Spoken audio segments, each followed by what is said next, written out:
Shockwaves have been sent to France and the Western nations as Burkina Faso gets its latest shipment of heavy weapons.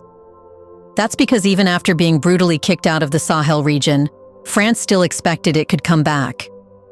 That was supposed to be done by creating instability in the region, leaving countries with no choice but to call back French troops. There would have been no other options, because, despite being in African countries for decades, French forces never actually trained locals or provided weapons. This was intentionally done so African countries would always depend on the Western nations for security. However, Captain IBRAHIM Traoré is set to collapse all these French plans. He has received a massive shipment of heavy machinery and weapons from its secret ally. This will allow Burkina Faso to not only take care of its security, but also help neighboring countries fight insurgency. But what are these weapons, what are their capabilities, and who is delivering them secretly to Burkina Faso? In this video, let's know about that in detail.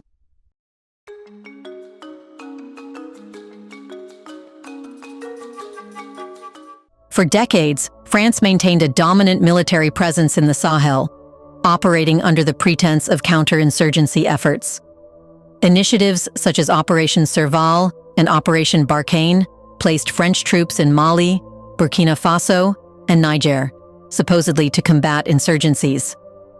However, these interventions drew increasing criticism, with many African citizens viewing them as tools of neo-colonial control rather than genuine security measures. Over time, France was accused of prolonging instability to justify its continued presence, ensuring that local governments remained reliant on French military aid.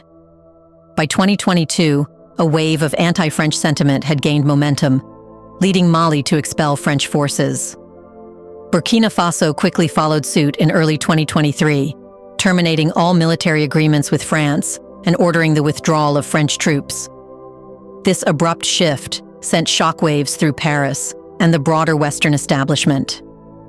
France had long assumed that instability in the region would eventually force these nations to recall them, believing that without French intervention, insurgencies would overwhelm local militaries, compelling them to request Western assistance once again, a strategy that had worked in Chad and other former French colonies. However, this assumption collapsed when Captain IBRAHIM Traoré seized power in Burkina Faso through a military coup in September 2022. Rather than succumbing to external pressures and falling back into the Western security web, he pursued an independent military strategy, ending decades of French influence in the region. Western nations had long relied on a combination of military, economic, and political control to keep African nations dependent on their security apparatus. France, in particular, ensured that African countries were never truly self-sufficient in defense. The West achieved this by restricting military training and providing only basic combat instruction to African troops, while keeping control over advanced weapon systems and operational strategies. By doing so, they ensured that African forces always needed French or Western advisors to conduct high-level military operations. Additionally, Western countries supplied outdated second-hand weapons and vehicles rather than modern military hardware, ensuring that African armies remained weak and unable to function independently. Economic and political pressure further reinforced this dependency. Any country attempting to develop an autonomous defense strategy faced sanctions, coups, or political isolation. However, Burkina Faso's recent rejection of French military assistance directly challenges this system, explaining why Western powers have reacted with such concern. Captain IBRAHIM Traoré is actively dismantling these colonial-era dependencies, reshaping Burkina Faso's military to function independently. A critical component of this shift was the direct purchase of modern military hardware. Unlike past agreements where Burkina Faso relied on aging French weapons, Traoré secured advanced drones, armored vehicles, and long-range artillery from Russia and China, fundamentally shifting the balance of power in the region. Furthermore, rather than relying on foreign instructors, Burkina Faso has now invested in training its own military personnel, ensuring that local soldiers can operate and maintain sophisticated equipment without Western oversight. Beyond its borders, Burkina Faso has begun assisting neighboring Mali and Niger, promoting a West African military alliance free from Western control. The impact of these developments has been seismic. France and the broader Western establishment never anticipated that Burkina Faso could not only reject Western aid, but also emerge as a rising regional power. Instead of seeing instability force the country to beg for help, they are now witnessing Traore's government rewrite the rules, setting a precedent for other African nations seeking military and political independence. But what weapons has Burkina Faso received? Well, Burkina Faso now has a formidable arsenal of advanced weaponry. One of the most significant upgrades has been the introduction of mine-resistant ambush-protected vehicles, MRAPs, including the CS/VP-14 and VP-11 models from China. These vehicles have dramatically improved troop mobility, allowing Burkinabe forces to withstand IED attacks, ambushes, and landmines. They provide unparalleled protection compared to the unarmored vehicles previously supplied by France. For frontline combat, Burkina Faso has also acquired VN-22, a multi-role combat machine designed to excel in both offensive operations and defensive fortifications. The VN-22 represented a major departure from the outdated Western-supplied armored vehicles that had previously dominated the Burkinabe military, which were often under-armored, poorly armed, and technologically obsolete. The VN-22's high-speed mobility, reinforced armor, and cutting-edge firepower gave Burkina Faso a battlefield edge over insurgents. Unlike older vehicles that struggled against guerrilla warfare tactics, the VN-22 was built for rapid strikes and sustained engagements. It featured reinforced composite armor, capable of withstanding armor-piercing rounds, RPG strikes, and landmine explosions, ensuring that troops inside remained protected in high-risk combat zones. Its firepower is equally impressive.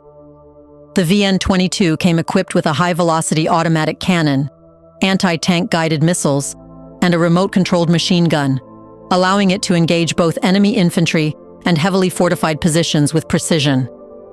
What made this vehicle even more lethal was its integrated targeting systems, which included night vision optics, thermal imaging, and drone-assisted targeting. This meant Burkinabe forces could identify and eliminate insurgent positions from long distances, neutralizing threats before they could even retaliate. The introduction of VN-22 units has transformed Burkina Faso's military strategy. In urban combat scenarios, these vehicles allow for quick maneuvers through city streets, providing both firepower and cover for infantry units. In rural warfare, VN-22s can rapidly deploy to insurgent-controlled zones, overpower enemy defenses, and secure strategic positions with overwhelming force. This level of firepower and maneuverability tilted the balance in Burkina Faso's favor, making insurgent ambushes far less effective and forcing militants into a defensive retreat. Furthermore, to ensure rapid troop deployment, CS/VN-9 armored personnel carriers have been introduced, giving ground forces the ability to move through hostile environments while remaining well protected. Prior to the shipment, Burkinabe troops lacked secure transportation, often moving between battlefields in unarmored trucks, leaving them vulnerable to sniper fire, IED attacks, and roadside ambushes. With the arrival of the CS/VN-9 APCs, troop movement became safer, faster, and more effective. These heavily armored vehicles provide full protection against small arms fire, explosive attacks, and shrapnel. Each CS/VN-9 can transport an entire squad of soldiers in a climate-controlled, fully enclosed cabin, ensuring that troops arrive at the battlefield rested, focused, and ready for action. Additionally, these APCs are not just transport vehicles. They were armed combat units in their own right, equipped with remotely operated machine guns, automatic grenade launchers, and advanced communication systems. CS/VN-9s provide offensive and defensive support while on the move. This means that instead of simply transporting soldiers into battle, these APCs could engage insurgents directly, suppress enemy fire, and protect advancing troops. The introduction of these APCs significantly reduced combat casualties, as troops were now fully shielded during transport. Insurgents who previously relied on ambush tactics to disable Burkinabe forces found themselves facing a force that was now armored, well-coordinated, and extremely difficult to pin down. Before we continue further, tell us, are you enjoying the video? If yes, please like and share the video and subscribe to our channel to watch more videos on Black Africa. Let's continue now. Beyond armored mobility, Burkina Faso has invested heavily in fire support and long-range artillery. The arrival of WMA 301 fire support vehicles, featuring powerful 105mm cannons, has provided Burkina Faso's army with the ability to strike enemy positions from safe distances. Additionally, CS/SM-1 self-propelled mortars have given Burkinabe forces an edge in precision strikes, allowing them to target insurgent hideouts deep within the jungle and desert. Aerial superiority has also been prioritized, with the acquisition of Bayraktar Akinci UAVs from Turkey and Bayraktar TB2 drones, which have already seen combat use. These unmanned systems allow for real-time surveillance, targeted airstrikes, and continuous monitoring of enemy movements, significantly enhancing Burkina Faso's ability to neutralize threats before they materialize. Beyond superior firepower and protection, logistics remain the foundation of any modern military operation. The latest didn't just bring combat vehicles, but it also strengthened Burkina Faso's ability to sustain long-term military campaigns. The addition of Shakman military trucks and fuel tankers has allowed for continuous resupply of troops, vehicles, and artillery units, ensuring that Burkina Faso's military never runs out of fuel, ammunition, or essential resources during extended engagements. Previously, Burkina Faso's logistical operations were severely hampered by a lack of durable transport vehicles.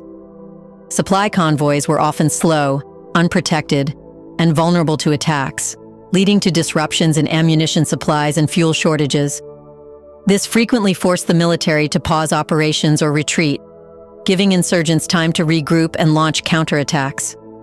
The introduction of Shakman trucks and tankers has completely changed this dynamic. With a secure, high-capacity transport system now in place, Burkina Faso's forces can move supplies deep into enemy-held territory, sustain offensives for longer durations, and rapidly reinforce frontline troops without delays. These trucks have also allowed for the rapid deployment of medical supplies, mobile command posts, and field hospitals, ensuring that injured soldiers receive immediate care without needing to be evacuated from the battlefield. The ability to keep troops well-fed, well-armed, and well-supplied has given Burkina Faso's military a level of resilience that insurgents simply cannot match. Interestingly, the rapid modernization of Burkina Faso's military has been made possible through a network of powerful international partners, each playing a crucial role in this transformation. China has emerged as the main supplier of advanced armored vehicles, drones, and artillery, while also assisting in the development of military training facilities and infrastructure. Russia has provided direct military support, including specialized instructors who train Burkinabe forces in advanced warfare techniques and logistics management. Turkey has contributed state-of-the-art combat drones, offering Burkina Faso a competitive edge in aerial reconnaissance and airstrikes. Iran, while less publicized, has been linked to technological support in drone warfare and counterinsurgency tactics. This diverse set of alliances has completely sidelined France and the broader Western military-industrial complex, making Burkina Faso the first West African nation to completely cut ties with traditional Western military aid while still achieving rapid modernization. What is most concerning to Western nations is that Burkina Faso's military success sets a dangerous precedent for other African countries. If more nations follow Traore's model, it could mark the end of Western military dominance in Africa. As France struggles to maintain influence, the reality is becoming increasingly clear that Burkina Faso no longer needs the West. Instead, it has secured its future as a formidable military force, shifting the balance of power in West Africa for years to come. The effects of this transformation have been nothing short of revolutionary. Where soldiers once rode into battle in lightly modified civilian trucks, they now operate within heavily armored, mine-resistant vehicles that provide real protection against enemy attacks. The introduction of powerful long-range artillery and modern logistics has ensured that troops on the front lines receive supplies, reinforcements, and fire support without delay. Morale among soldiers has skyrocketed, as they are no longer forced to fight with inferior weapons against a well-equipped enemy. Meanwhile, insurgent groups that once threatened rural areas with impunity now find themselves on the defensive. Now, they are outgunned and outmaneuvered, and can no longer operate freely, knowing that Burkina Faso's forces have the firepower and mobility to strike back decisively. This transformation has sent a powerful message, not just to insurgents, but to Western powers that once controlled Burkina Faso's military affairs. The country is no longer a weak and dependent state. It is emerging as a formidable military power in West Africa, setting a precedent for other nations seeking true independence from Western intervention. For Burkina Faso, the days of being on the defensive are over. The country is now dictating the terms of battle, proving that it has the firepower, strategy, and leadership to take control of its own security and future. But what more has been upgraded? IBRAHIM Traoré wants not only land superiority, but also aerial dominance against the insurgents. To this end, aerial resupply operations have been introduced, using cargo drones and transport aircraft to deliver supplies to troops in hard-to-reach combat zones. This eliminates the need for risky ground convoys and ensures that even remote outposts remain operational during prolonged battles. These logistical improvements have significantly increased the military's endurance, allowing it to maintain sustained pressure on insurgents. In addition to this, the command structure is being totally changed. Earlier, one of the biggest weaknesses of Burkina Faso's military was the lack of an efficient battlefield command structure. Before, military units operated in isolation, often unaware of movements made by other forces. Poor communication and decentralized command led to disorganized tactics, unnecessary casualties, and failed missions. Under Traoré, Burkina Faso has modernized its military command system, introducing digitized battlefield coordination networks. Intelligence from drones, reconnaissance teams, and satellite data is now processed in real time, allowing commanders to make quick, informed decisions. This has drastically improved response times, coordination between units, and overall effectiveness on the battlefield. Furthermore, the military has shifted towards joint task force operations, where infantry, armored units, artillery, and air support work together. Previously, Burkinabe troops had to engage in close-quarters combat due to a lack of coordinated artillery and aerial support. Now, forces can strike from a distance, neutralizing threats before engaging in direct confrontations, drastically reducing casualties. Burkina Faso's military is now at a historic turning point, equipped with the technology, strategy, and infrastructure needed to take full control of its security. With modernized logistics, superior battlefield coordination, and state-of-the-art weaponry, Burkina Faso is no longer fighting for survival. Now, it is winning the war. Looking ahead, the continued expansion of Burkina Faso's military partnerships with China and Russia will further solidify its position as one of the most formidable forces in West Africa. For the first time in years, Burkina Faso is setting the agenda, dictating the terms of engagement, and redefining the balance of power in the Sahel. And as for the former colonial powers who once controlled the region, the message is clear. Burkina Faso is no longer a weak state begging for protection. It is a rising power, ready to take its destiny into its own hands. What do you think? Will France try to sabotage Burkina Faso's autonomy and security? Isn't it true that all insurgency and violence in Africa have a pattern of benefiting the Western nations because instability diverts attention from resource stealing? In the comment section right below, share your thoughts on whether other African countries should start building their weapon depositories to ensure they can protect themselves without relying on the Western nations. Do you want to watch more videos like this one? If yes, subscribe to our channel and press the bell icon next to it.